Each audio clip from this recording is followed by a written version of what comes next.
पुण्यात्मा, कई भक्त उपदेश ले लेते हैं, क्योंकि हमारे भक्त जो पहले दुखी थे आज इतने सुखी हो गए हैं इस झूठे सुख को प्राप्त करके। पहले ये झूठा सुख भी नहीं था, उनको हर तरह से सुविधा परमात्मा ने दे रखी है, जो 4 वर्ष 5 वर्ष 6 वर्ष से 10 वर्ष से लगे हुए, तो वो अन्य अपने रिलेटिव्स को या कोई और मित्र सखी सहेलियों को, उन सबको यही चेष्टा करते हैं समझाने की कि आप वहां चलो, नाम ले लो, सत्संग सुनो। तो जो ठीक हैं, जिनकी बैटरी पूर्व जन्म की अभी चार्जड है, उनके सुख हैं, वो तो बात सुनते नहीं, वो तो टाल जाते हैं, फिर देखेंगे, अभी टाइम नहीं, फिर देखेंगे। अब फिर क्या देखेंगे, फिर तो कुम्हार देखेगा जब गधे बन जावांगे। हमने तो ईब देखना होगा, बुराई छोड़ और परमात्मा की भक्ति कर, फिर क्या देखेंगे हमारे पाछे। फिर तो परमात्मा ने जहां व्यवस्था कर रखी है वो तो फिर अगला ही देखेगा, हम कुछ नहीं देख सकते। अब गधा अपने पाछे तो कुम्हार देखेगा, फिर हम नहीं देख सकते, हमारा कोई चारा ही नहीं रहेगा। अब जैसे एक इंटरव्यू देने गया था कोई साक्षात्कार के लिए विद्यार्थी, उस इंटरव्यू लेने वाले ने प्रश्न किया कि भाई आप जंगल में जा रहे हो, वन में, और वहां तुरंत मोड़ मुड़ जाता है यू टर्न पे, और मोड़ मुड़ते ही तेरे सामने शेर खड़ा हो, सिंह, तू क्या करेगा? वो कहता फिर तो शेर करेगा, मैं क्या करूंगा? फिर तो शेर सिंह ही करेगा, जो कुछ करना है मेरा के ब्योतवा, फिर मैं क्या करूंगा? तो ऐसे ही गधा बनने के बाद तो कुम्हार करेगा, फिर वो देखेगा, हम क्या देखेंगे? फिर हमने तो अब देखना है, अगर कुछ देखा जाता है तो हमारे भक्त उनको लाते हैं जो कति कंडम हो रहे हैं, कि ना देवता न सुनी उनकी, ना कोई जंतर मंत्र काम कर रहा, डॉक्टर तो भी फेल हो लिए।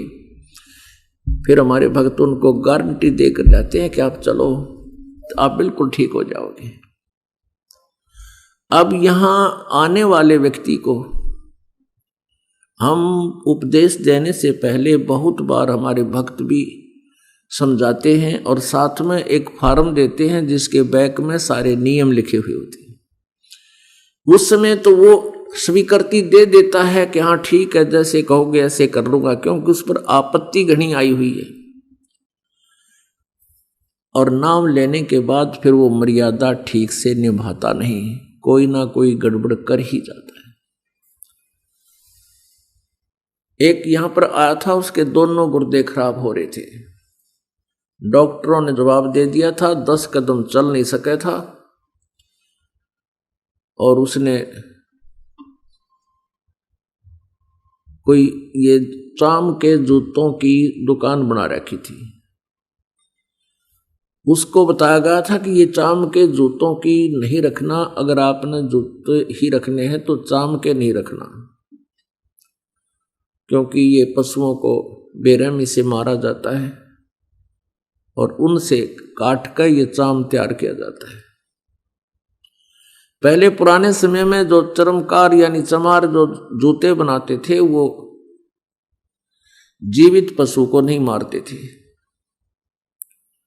पशु मर जाते थे, उनकी खाल उतार करके अपनी मेहनत से उसको फिर जूता बनाने योग्य तैयार कर लेते थे।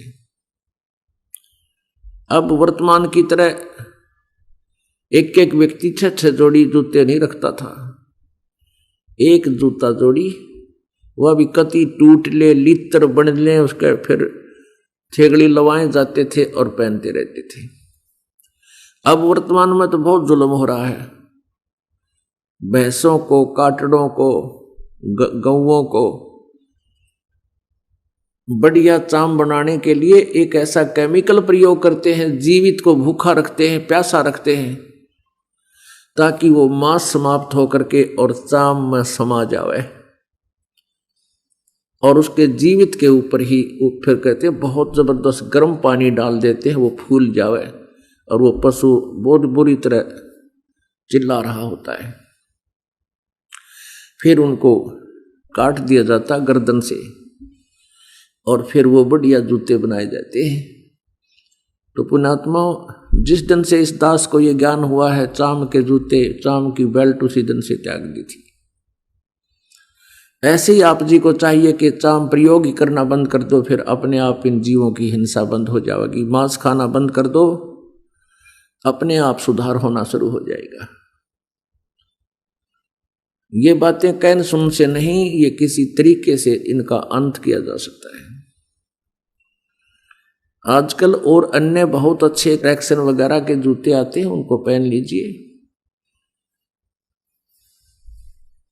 और जैसे मिलिट्री वगैरह में है, वो सरकारी मामला है, गवर्नमेंट का है, वहां आपको दोष नहीं है वो कैसे जूते पहनने को दे। प्राइवेट फिर आप वो नहीं पहनोगे, केवल ड्यूटी के समय वो पहन सकते हो, उसके बाद अपना दूसरे सिंपल चप्पल पहन लो, चाहे हवाई चप्पल, ये भी बढ़िया है। हमने अपने पापों के जो सोर्स हैं उनको खत्म करना है और जो पुण्य के सोर्स हैं उनको बढ़ाना है, तभी हम सुखी होंगे। तो यहाँ भक्तात्मा, तो उसने नाम लिया, नाम लेते हो ठीक हो गया, और यहाँ पर आया 1 महीने के बाद निशा मोटा हो रहा, रात चालर खूब नुसैर सपटेर छक्कर खूब डट का भोजन पावा, रोटी खावे, ठीक हो गया। 1 वर्ष के बाद उसको फिर तकलीफ एज इट इज होगी, और वो फिर रोने लगा, जी मुझे तकलीफ होगी। मैंने कहा भी क्या बात होगी, भगवान बदला नहीं, परमात्मा वही, ये दास वही। अब जिसने ठीक किया था आज कैसे बीमार हो सकता है? कोई कारण बना होगा, कोई गलती की होगी तूने। ना जी, कोई गलती नहीं करी, रोज भक्ति करता हूं, मंत्र भी करता हूं, जोत जलाऊं हूं, पाठ भी करा दिया। अब हम असमंजस में पड़ जाते हैं, लेकिन पता तो होता है, इस दास को इतना अनुभव है कि ऐसा नहीं हो सकता कि बगैर नियम तोड़े कोई आपत्ति फिर आ जाए। फिर बगैर पूरा क्लियर हुए बिना दास भी ज्यादा दबाव नहीं देता, कह देता अच्छा भाई कोई बात नहीं, फिर सुनेगा भगवान। उसकी डेथ होगी। फिर उनके साथी जो और वहां नाम लिया था जिन्होंने, जिनको और अच्छा दृढ़ विश्वास हो गया था और उसकी क्रिया से वो परिचित थे कि ये जानबूझ कर मरा है, उसने वो जूतों की दुकान पर चाम के जूते बेचने बंद नहीं किए थे। और भी एक आध जो बताए उनके साथियों ने कि उसने मर्यादा को भी तोड़ दिया था, क्योंकि सुखी हो गया, परमात्मा ने सुन ली। जब तो हृदय से रोए था और सुख होते ये परमात्मा से कोसों दूर हो जाता है। तो पुण्यात्मा, आपका यहां आने का उद्देश्य केवल संकट निवारण करना ही ना हो। देखो, वैसे तो दुखी इंसान भी यहां आ जाता है, उसके लिए वो दुख वरदान बन जाता है, क्योंकि वो दुख आपको भगवान से मिलाने में एक मीडिया का काम कर गया। और अब आप परमात्मा के चरणों में नहीं रहोगे, परमात्मा की मर्यादा में ना रहोगे, तो फिर जैसे थे इसे तो पहले थे ही हम। तो यहां आपको बार बार प्रार्थना की जाती है कि महीने में 1 बार अवश्य आइए।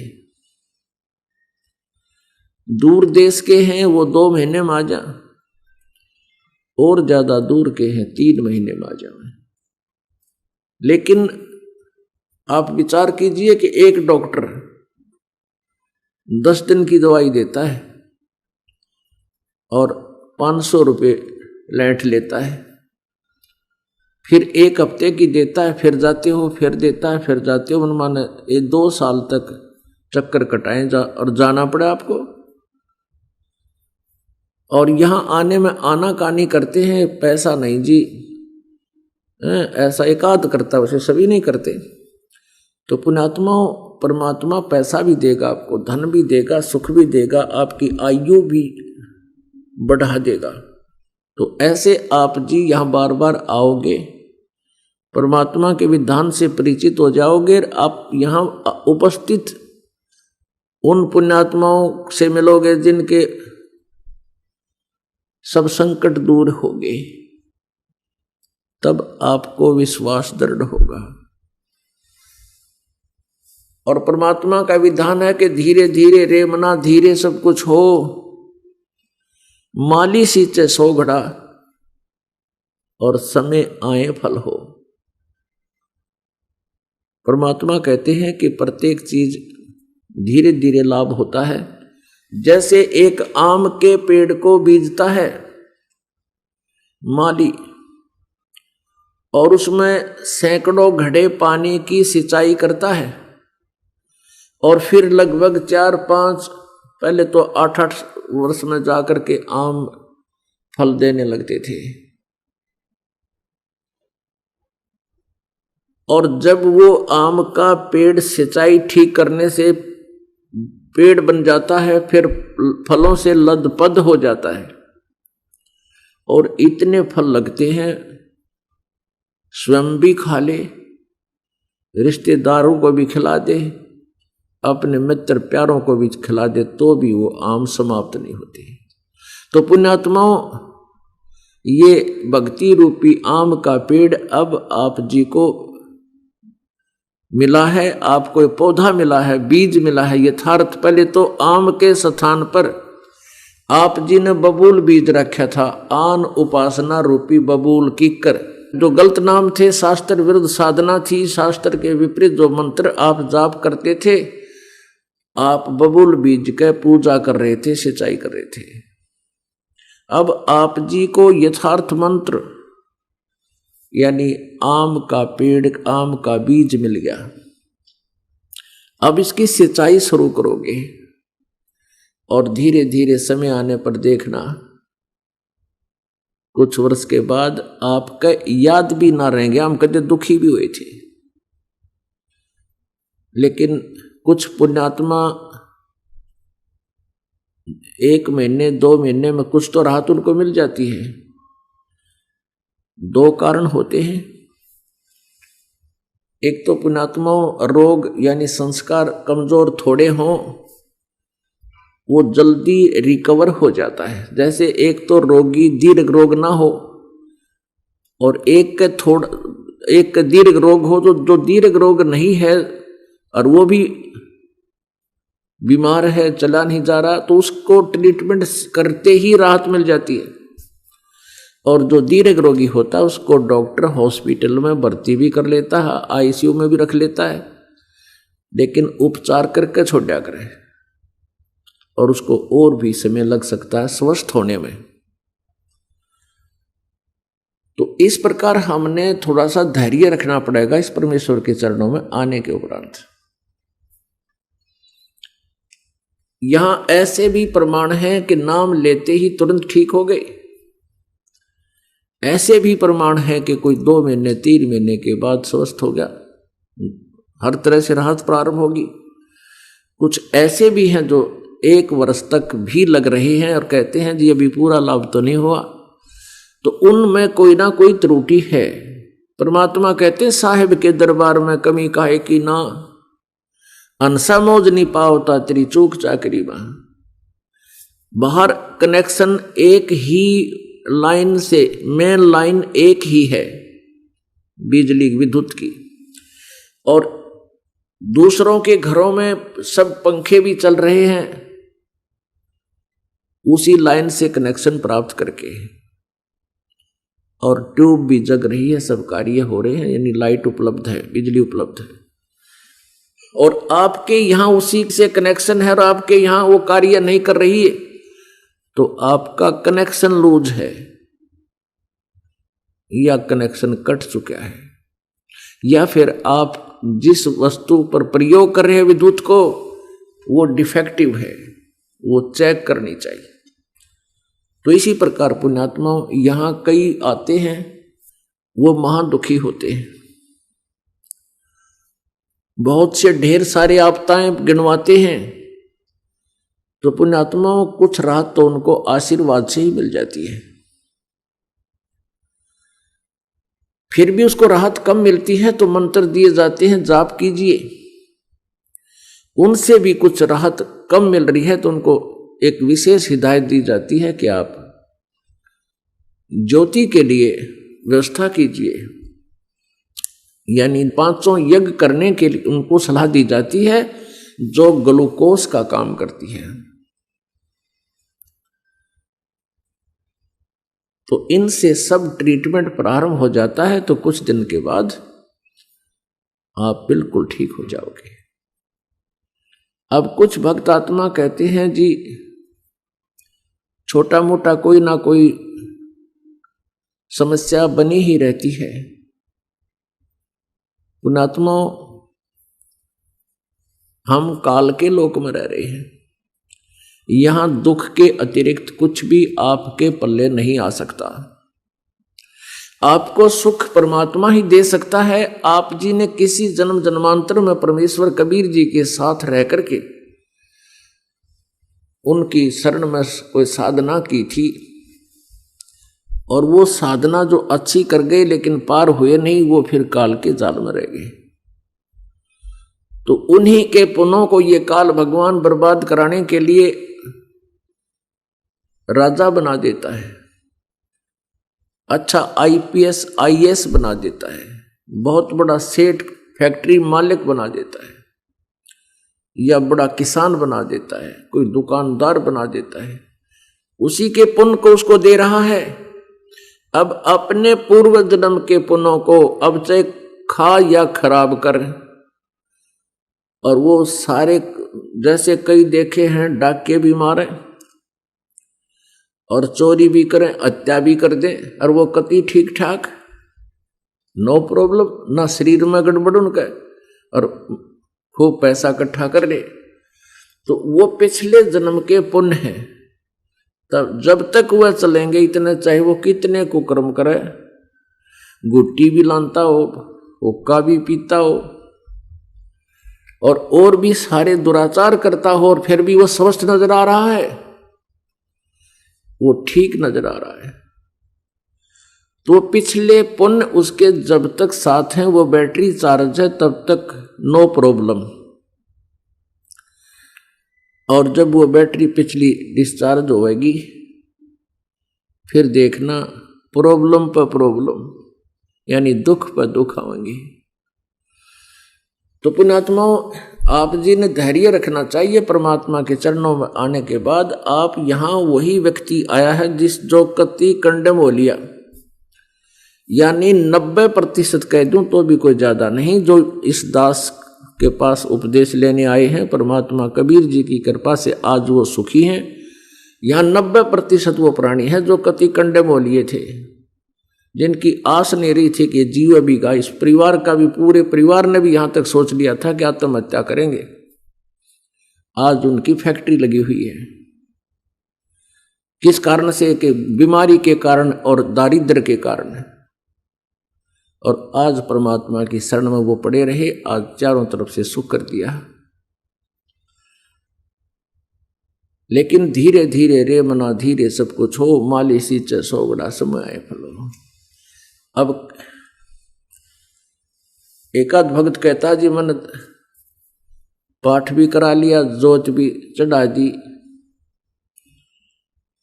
और पूर्ण रूप से आराम होया नहीं।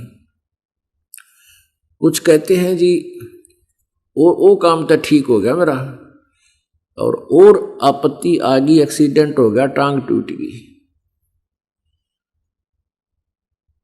तो वो कहता है जी बताओ, हमने तो सारा कुछ कर लिया, फिर भी आपत्तियां आ रही है। पुण्यात्माओं, एक एक व्यक्ति को बार बार ये प्रश्न का उत्तर संभव नहीं। सत्संग के माध्यम से आप सुना करो, CD ले जाया करो, थोड़ा बहुत समय निकाल लिया करो, अपना घर पर सुने, सारे परिवार ने बैठा ले। क्योंकि जिस रंग में हम पहले रंगे हुए थे वो घना चढ़ रहा है, और उसको उतारने के लिए ये बार बार सत्संग सुनना पड़ेगा। वो फिर हट जाएगा और मन में जो कुछ ये इस तरह की भावना आती है, हीन भावना आती है, वो ठीक हो जाएगी। अब जैसे कहते हैं जी छोटी मोटा कोई दुख बना ही रहता है, ये गॉड गिवन है, कबीर परमात्मा का दिया हुआ है। कबीर परमेश्वर जी कहते हैं कि सुख के माथे पत्थर पड़ो, सिला पड़ो जिसते नाम हृदय ते जाए, और बलिहारी उस दुख के जो पल पल नाम रटावे। परमात्मा हमें याद दिलाते हैं कि भगवान से ऐसा सुख ना मांगियो जिसते भूल पड़े भगवान की। परमेश्वर हमें याद दिलाते हैं कि तुम ऐसी मांग रखना भगवान के समक्ष कि आग लगाई से सुख का जिसते भगवान का नाम छूट जाए, और बलिहारी उस दुख का जो पल पल नाम रटावे। हे परमात्मा ऐसा सुख भी ना देना जिससे आपकी भूल पड़े, हमना नहीं चाहिए वो सुख, और ऐसा दुख दिए रखना दाता तेरी भूल ना पड़े। तो ये दुख वरदान है यहाँ आपके लिए, और सुख आपका शत्रु है। आप यहाँ एक विद्यालय में हो, स्कूल में पढ़ रहे हो, और जो बच्चे स्कूल में मौज मस्ती मारते हैं वो सदा दुखी हो जाते हैं, वो पढ़ नहीं पाते। यहाँ सुख नहीं चाहिए आपको, यहाँ टाइम पास करने के लिए, और कम से कम अपनी रिक्वायरमेंट रख के, इच्छाएं कम करके, और अब दुख सुख पाकर राम नाम का रगड़ा लगा दो, और जितना आते छूटे वो दान करो, और दान से कभी हानि नहीं होती जो सुपात्र को दिया जाता है। परमात्मा कबीर जी कहते हैं कि चिड़ी चौंच भर ले गई, नदी ना घट्यो नीर, दान दिए धन घटे नहीं, कह रहे साहिब कबीर। परमात्मा अपनी मोहर लगा रहे हैं कि मैं कह रहा हूं भाई, दान देने तो धन नहीं घटेगा, ये तो कई गुना होकर आवेगा। अब परमात्मा हमें याद दिलाते हैं कि तुम वो क्या प्रार्थना करते हैं जी, कुछ ना कुछ अब भी दुख रहता ही है। इसके दो कारण हैं। एक तो ये है कि परमात्मा थोड़ा सा दुख हमारे ऊपर रखेगा, क्योंकि मन की आदत है सुख होंदे बकवाद ढूंढेगा, भगवान भूलेगा और ठेका याद करेगा, या किसी ताश खेल लड़िया ने ढूंढेगा, बकवाद करना तो मतलब। और दूसरा कारण ये है कि आपके ऊपर जो पाप कर्मों का प्रभाव अधिक है। एकाद तो यहां तक कह देता है अनजान, एकाद माई या भाई दोनों में से कोई ना कोई ऐसा कह देता है जो बोला जी मैंने पाठ भी करा लिया, मेरा तो फिर भी तकलीफ रहे से। अपने आत्मा ये तो इस दास को पता है ना तकलीफ कितनी है, और अगर आपने ये पाठ करा रखा होता तो के बिजली गिरनी थी आपके ऊपर। अब जैसे सर्दी ज्यादा हो और सर्दी में आपने जराब भी पहन रखी है और कमीज पहन रखा, स्वेटर भी पहन लिया, तो और फिर ये कहे कि मैंने स्वेटर भी पहन ली, जुराब भी पहन रहा हूं और फिर भी मुझे सर्दी लग रही है, क्या फायदा स्वेटर का, क्या फायदा हुआ मुझे जुराब का। तो पुण्यात्मा सर्दी अधिक है, लेकिन फिर भी जितना प्रोटेक्शन वो स्वेटर कर सकती है उतना तो बचाव तेरा कर रखा है। तो उसका ट्रीटमेंट, उसका उपचार क्या है, उसका विकल्प क्या है। एक भक्त कह रहा था न, बोला जी उन्होंने तो नाम छोड़ दिया, नो का हमने पाठ भी करा लिया और जोत भी चढ़ा दी, हमें कोई लाभ तो हुआ लेकिन विशेष लाभ नहीं हुआ, फिर भी कुछ एक ठीक हुआ है, दूसरा थोड़ा बहुत फिर कोई दिक्कत आ जाती है, वो फिर वहीं चले गए जहां पहले धक्के खाया करते। अब ये ऐसे व्यक्ति ज्ञान की कमजोरी में यहां से दूर जा सकते हैं, इसलिए हम आपको बुलाते हैं, आपको यहाँ ज्ञान दिया जाता है। और जब आपको सही ज्ञान हो जाएगा, जब तो कहते हैं बंदी छोड़ दयाल जी तुम लग हमारी दौड़, और जैसे कागजात का इब सूझ जाए और निठोड़। तो वो कहते हैं हम तो नाम छोड़ दिया, पाठ भी करा लिया, कोई खास लाभ ना होया, और एक दो काम तक आपका ऐसा दुख दूर कर देंगे परमात्मा, जो इंसान हो तो भूल नहीं सकता, लेकिन हम शैतान हो लिए कलयुग में आके। आज जो सुख यहां पर आपको हो रहे हैं, ऐसा लाभ कहीं किसी एक बहुत बड़े क्षेत्र में एक गांव में को बाबा जी करा करता, और उसकी महिमा 7 पीढ़ी तक गाया करते। भाई हमारा दादा इतना बीमार हो गया था और वो महाराज ने आशीर्वाद दे दिया, ठीक हो गया, और उसके बाद और कई मर लिए, वो दूसरी बात है, लेकिन वो याद रहेंगी उनके। और आज 6 सुख दे ले, 7वां ना हो बिना ज्ञान के व्यक्ति को, 7वां एक ना हो, जब बनो कहेगा हमने तो कोई फायदा दिखता ना, हमारी इतना बुद्धि का सतर गिर गया। इसलिए आपको रह रहकर यहां बुलाया जाता है कि आप सत्संग सुनोगे, ज्ञान से परिचित होगे, फिर इस सत्य के मार्ग पर आप आगे कदम रख सकोगे। अब जैसे कोई कहे कि मैंने स्वेटर भी पहन ली और दर्सी भी पहन ली और फिर भी सर्दी लगे है, क्या फायदा, क्या लाभ दिया जर्सी ने? तो उस जर्सी को उतार कर फेंक देने से कौन सी बुद्धिमत्ता की उसने? अब स्वेटर का जितना जो अपना क्षमता थी, इतना बचाव तो तेरा कर रखा है। यदि दर्शी ना होती तो नमूनिया हो लेता तो पहले और मृत्यु को प्राप्त हो जाता। तो पुण्यात्माओं, जैसा भी आप पुण्य भक्ति धर्म प्रारंभ कर चुके हो, इससे लाभ अवश्य है। ये बात अलग है कि सर्दी अधिक है, फिर भी कानों को हाथों को थोड़ी बहुत ठंड महसूस हो ही रही है, तो वो मार नहीं सकती आपकी, क्योंकि आपने प्रोटेक्शन कर रखा है, स्वेटर और जर्सी पहन रखी है। अब कोई कहे कि मैं तो नाम छोड़ दूंगा, मुझे क्या लाभ हुआ, तो मरेगा फिर छोड़। यानी कोई कहे जर्सी निकालूंगा मन तो कोई लाभ नहीं हुआ, तो नमूनिया हो जाएगा। उसका क्या इलाज है कि फिर कंबल ओढ़ ले, यानी पुण्य से जितने से लाभ ना हो रहा तो और बढ़ाइए। तो इस प्रकार इस ज्ञान को समझकर इस परमात्मा के मार्ग को आपने अपनाना है, इस पर चलना है। अपने आत्माओं, परमात्मा हमें याद दिलाते हैं, जैसे मोती ओस का ऐसी तेरी आवे, गरीब दास कर बंदगी बहुर न ऐसा दावे। आप जी का जीवन ऐसा है जैसे सुबह ओस गिरी हो घास पे, और वो जल एक स्थान पर एकत्रित होकर उन पत्तों पर घास पर लटक रहा होता है, चमक रहा होता है सूर्य के प्रकाश में, जैसे मोती चमका करते हैं। परमात्मा कहते हैं फिर 1 घंटे 2 घंटे के बाद उनका नामो निशान नहीं मिलता, सूख जाता है सूर्य की रोशनी से, सूर्य की गर्मी से। कहते हैं तेरा जीवन ऐसा है जैसे मोती ओस का ऐसी तेरी आव, और गरीब दास कर बंदगी बहुर नहीं ऐसा दाव।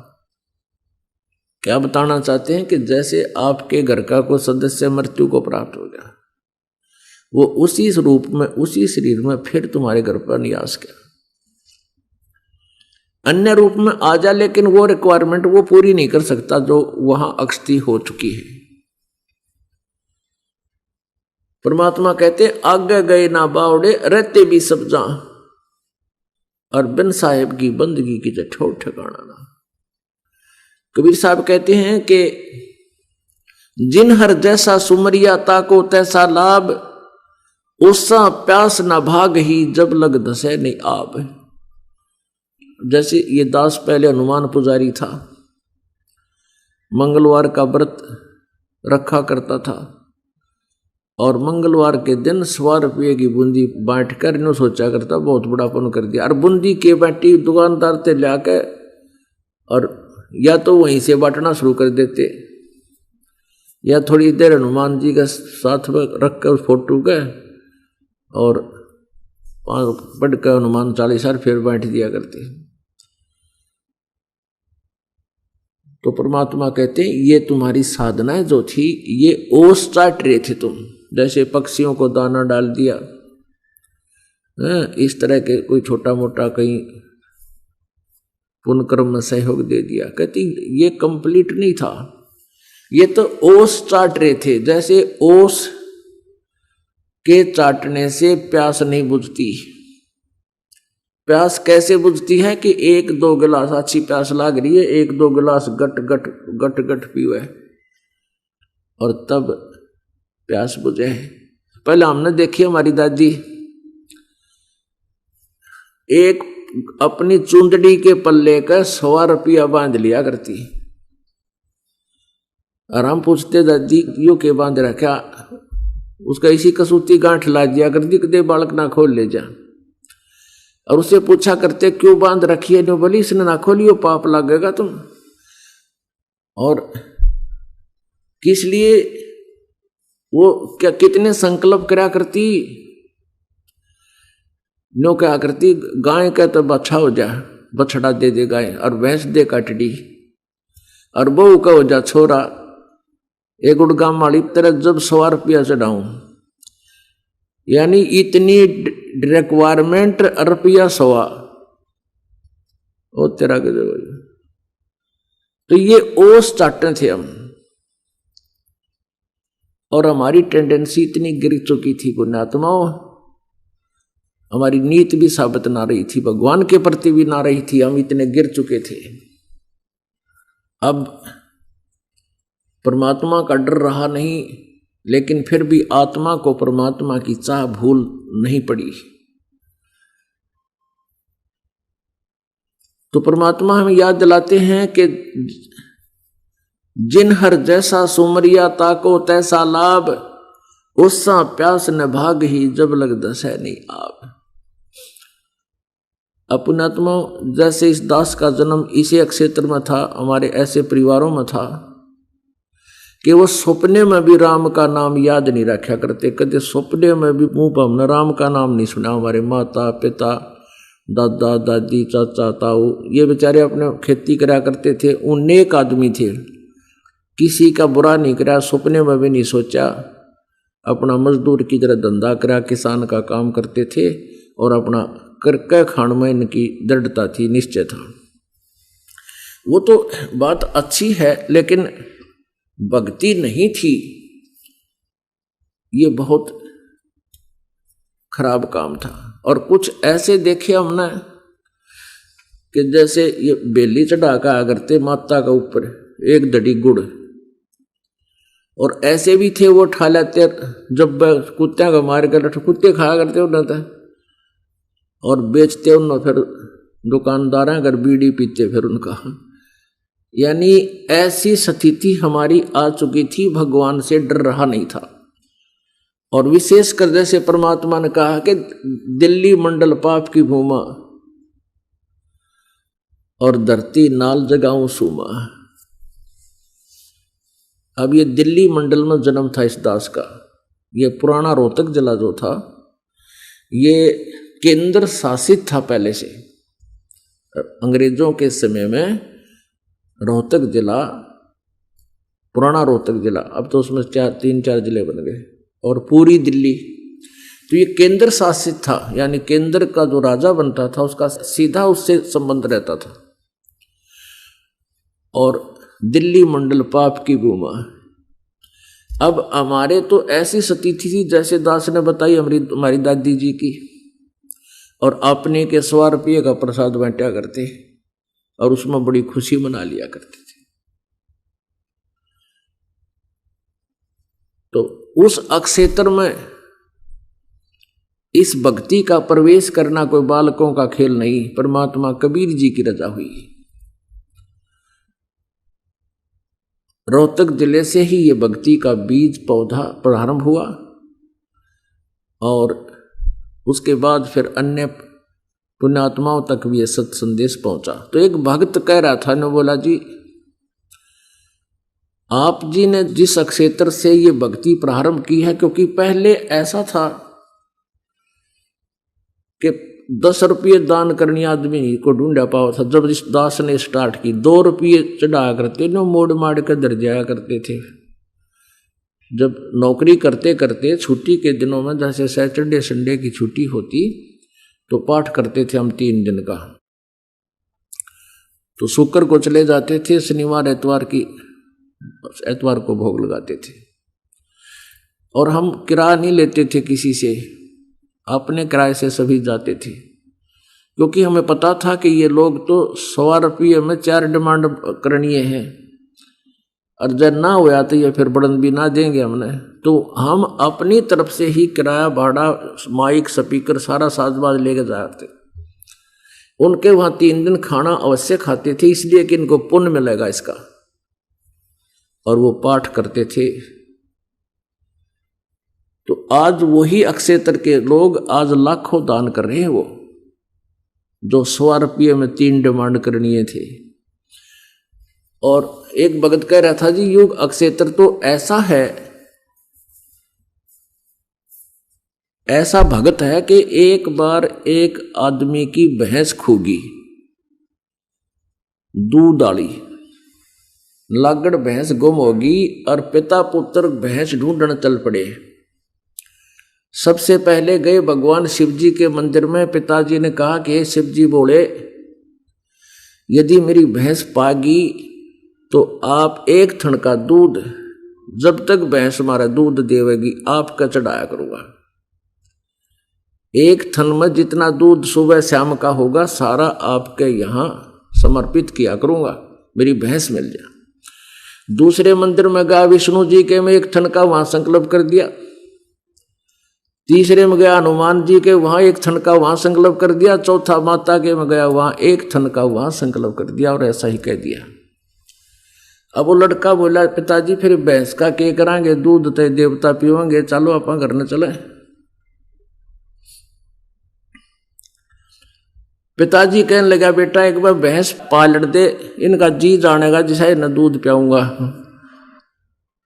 तो ऐसे थे हम, भगवान से भी 2 नंबर में बात करा करते। आगे एक बार बन जा बात, फिर देखा किसा दूध चढ़ावांगे इनके।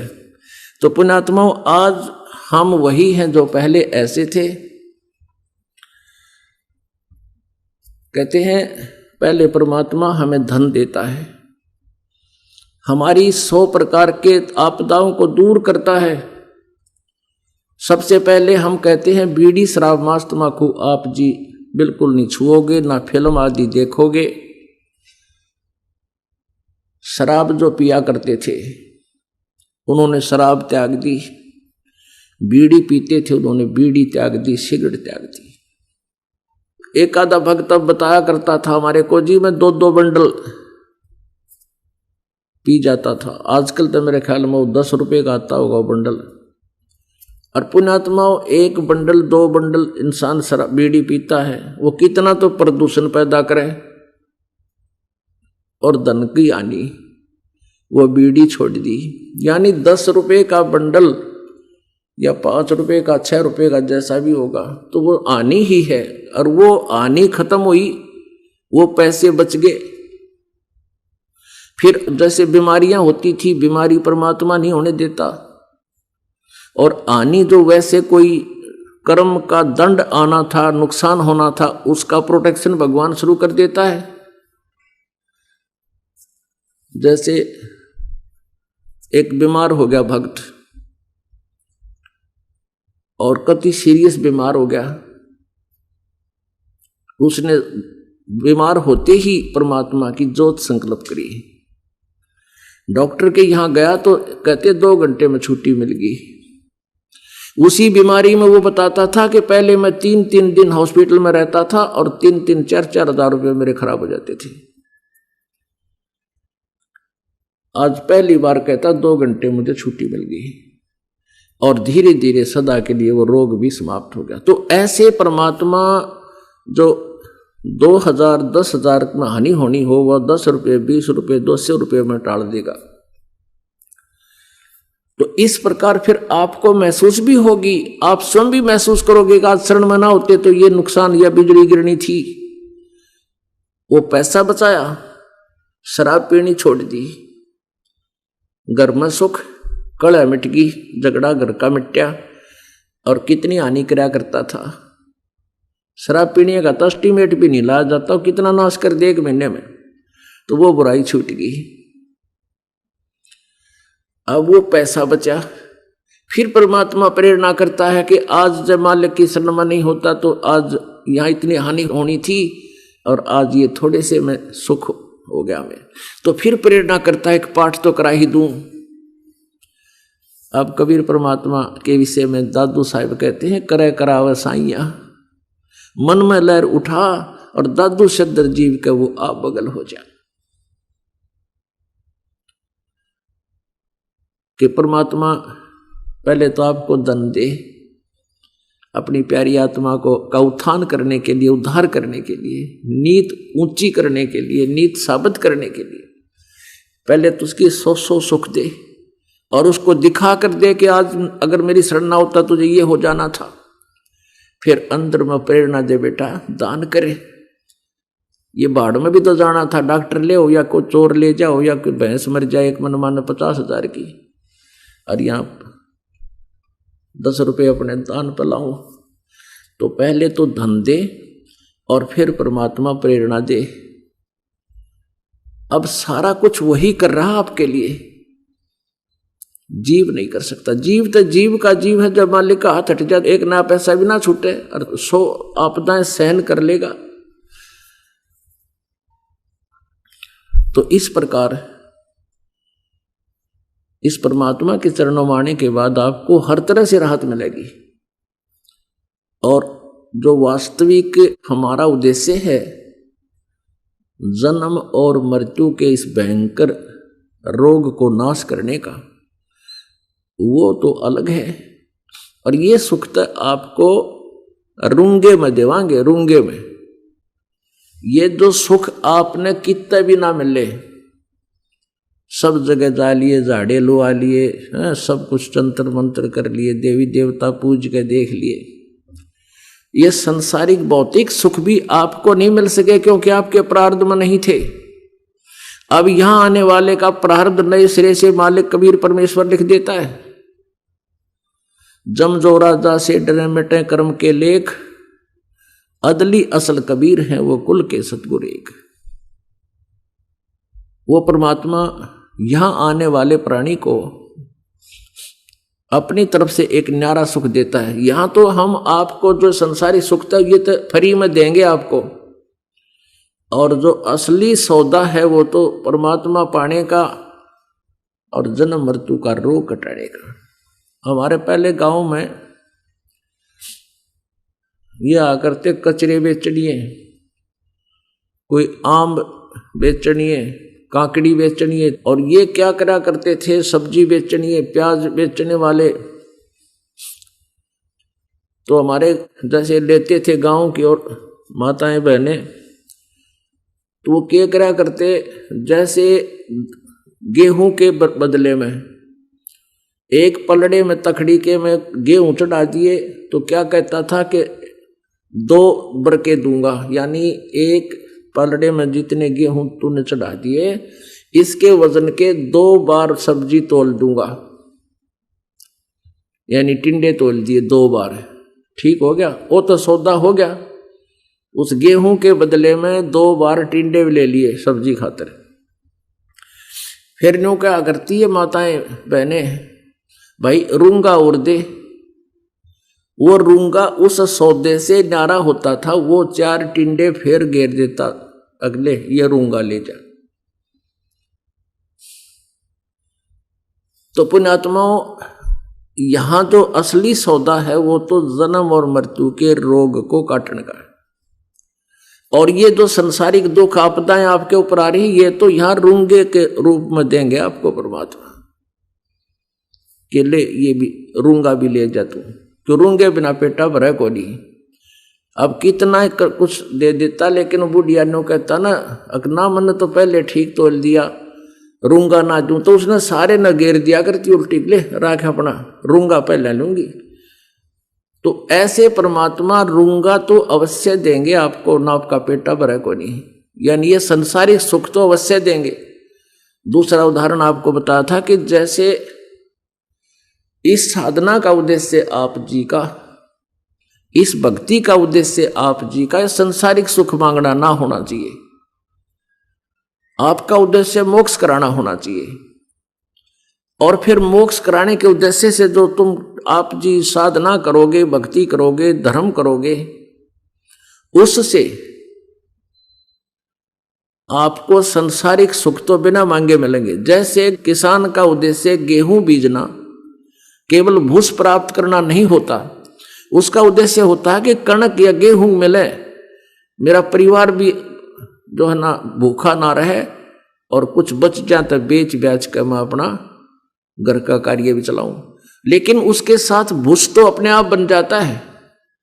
गेहूं बीजने वाले का उद्देश्य भूस तैयार करना नहीं होता, उसका उद्देश्य होता है कि कणक को गेहूं मिले मुझे, मेरे बच्चे भी सुखी हों, भूखे ना रहे, मैं भी भूखा ना रहूं। और उसके साथ उद्देश्य से सब क्रियाएं करता है, उसमें सिंचाई भी करता है, खाद भी डालता है, रखवाली भी करता है, और काट कर निकाल कर फिर वो घर लाता है। यानी तूड़ा यानी पशुओं का चारा तो वो वैसे ही बन जाता है।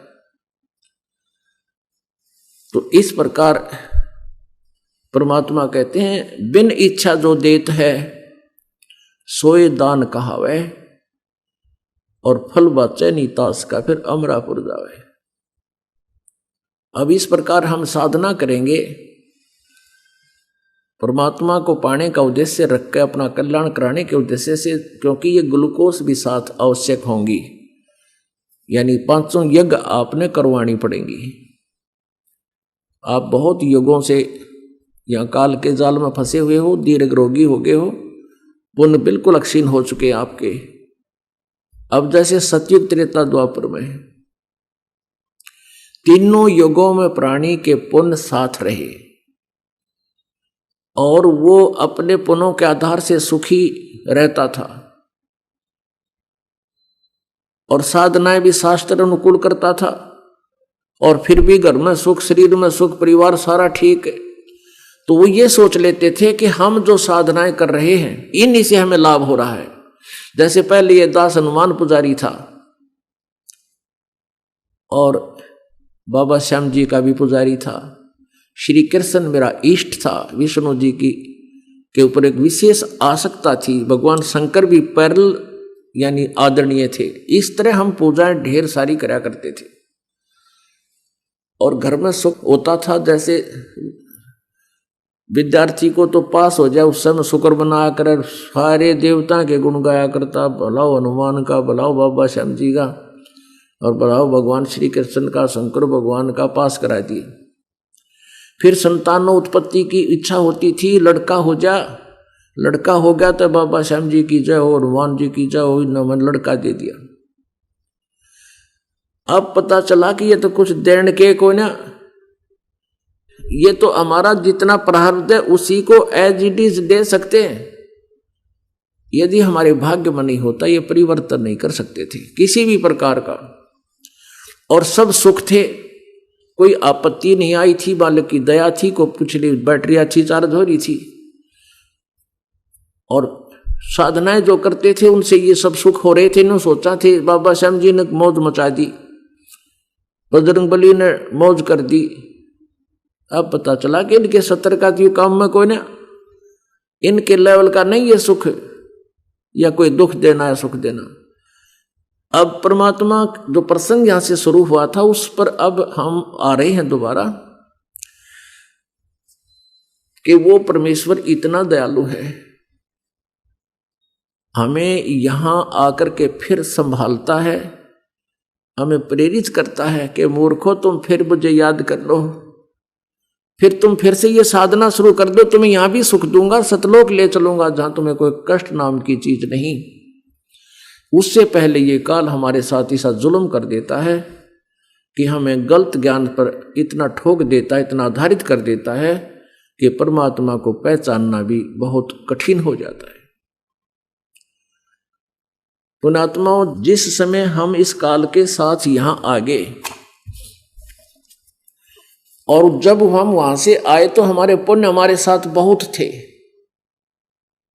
हम पुण्यों के से लदपद थे, हमारे संस्कारों की कोई गिनती नहीं, इतने पुण्य हमारे साथ थे।